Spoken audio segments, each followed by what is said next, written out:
Teacher ಆಗಿ ಪಾಠ ಮಾಡಿದ ಜಿಲ್ಲಾಧಿಕಾರಿ ದಿವ್ಯಾ ಪ್ರಭು ಇಂದು ಶಾಲಾ ಪ್ರಾರಂಭೋತ್ಸವದ ದಿನ. ಈ ದಿನ ಧಾರವಾಡ ಜಿಲ್ಲಾಧಿಕಾರಿಗಳಾದ ದಿವ್ಯಾ ಪ್ರಭು ಅವರು ಮಕ್ಕಳನ್ನ ವಿಶೇಷವಾಗಿ ಶಾಲೆಗೆ ಬರಮಾಡಿಕೊಂಡಿದ್ದಾರೆ.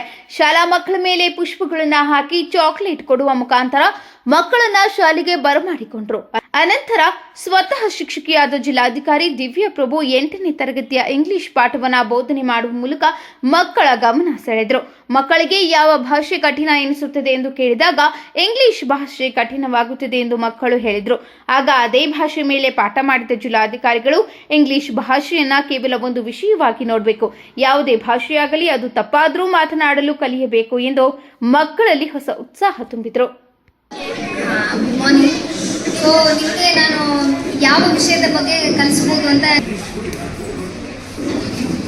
ಇಂಗ್ಲಿಷಾ? ಸೊ ಅದಕ್ಕೆ ನಾವು ಇವತ್ತು ಇಂಗ್ಲಿಷ್ ಫಸ್ಟ್ ನಿಮಗೆ ಇಂಗ್ಲಿಷ್ ಬಗ್ಗೆ ನಾನು ನಿಮ್ಗೆ ಇರುವ ಏನು ಇಷ್ಟವಾಗುತ್ತೆ, ಹೌದಾ? ಇಂಗ್ಲಿಷ್ ಎಂಬುದು ಏನಿದೆ, ಅದು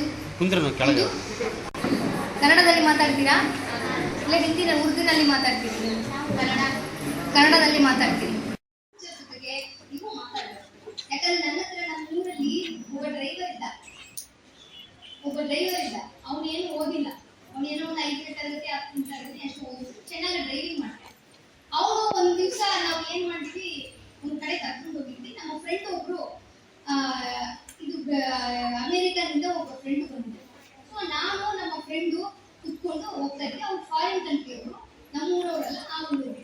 ಸೊ ಅವ್ರಿಗೆ ಬೇರೆ ಭಾಷೆ ಗೊತ್ತಿಲ್ಲ. ಆಗ ಒಳಗಡೆ ಕೇಳಿ ಇದನ್ನು ಕಲ್ತಿದ್ವಿ.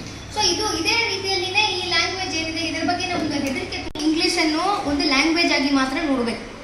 ಇಂಗ್ಲಿಷ್ ಗೊತ್ತಿದ್ರೆ, ಇಂಗ್ಲಿಷಲ್ಲಿ ಮಾತಾಡಿದ್ರೆ ಅವ್ರು ಬುದ್ಧಿವಂತರು ಅಂತ ಅರ್ಥ ಅಲ್ಲ. ಸೊ ಒಂದು ಯಾವುದೇ ಫೇಲ್ ಆಗಿರುವ ಕಾರಣ ನಮ್ಗೆ English subject one of the subjects in which students fail. ಹಾಗಾಗಿ ನಮ್ಮ ಸರ್ಕಾರಿ ಶಾಲೆಗಳಲ್ಲಿ ಹೌದಾ ಹಂಗೆ ಅನಿಸ್ತದಾ? ಹೌದಾ?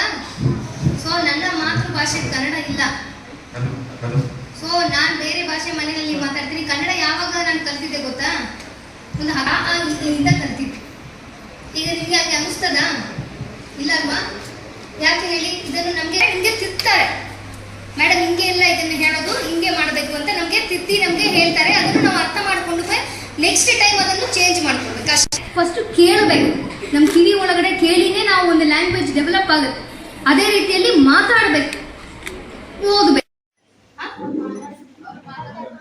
ಅವರು ಮಾತಾಡೋದು ನೋಡಿ ಅವ್ರ ಜೊತೆಗೆ ಮಾತಾಡಿ ಅದ್ರ ಬಗ್ಗೆ ನಿಮ್ಮ ಕಿವಿ ಒಳಗಡೆ ಕೇಳಿ ಇದನ್ನು ಕಲ್ತಿದ್ವಿ. ಸೊ ಇದೇ ರೀತಿಯಲ್ಲಿನೇ ಈ ಲ್ಯಾಂಗ್ವೇಜ್ ಏನಿದೆ ಇದರ ಬಗ್ಗೆ ನಮ್ಗೆ ಹೆದರಿಕೆ ತುಂಬಾ ಇದೆ. ಇಂಗ್ಲಿಷ್ ಲ್ಯಾಂಗ್ವೇಜ್ ಅಂದ್ರೆ ನಮ್ಗೆ ಕಷ್ಟ, ನಮ್ಗೆ ಆಗುದಿಲ್ಲ, ಗೊತ್ತಿಲ್ಲ ಅಂತಲ್ಲ. ನಾನು ಒಂದು ನಿಮ್ಗೆ ಹೇಳ್ತೀನಿ, ನೀವು ಇಂಗ್ಲಿಷ್ ಅನ್ನು ಒಂದು ಲ್ಯಾಂಗ್ವೇಜ್ ಆಗಿ ಮಾತ್ರ ನೋಡ್ಬೇಕು. ಇಂಗ್ಲಿಷ್ ಗೊತ್ತಿದ್ರೆ, ಇಂಗ್ಲಿಷ್ ಅಲ್ಲಿ ಮಾತಾಡಿದ್ರೆ ಅವ್ರು ಬುದ್ಧಿವಂತರು ಅಂತ ಅರ್ಥ ಅಲ್ಲ.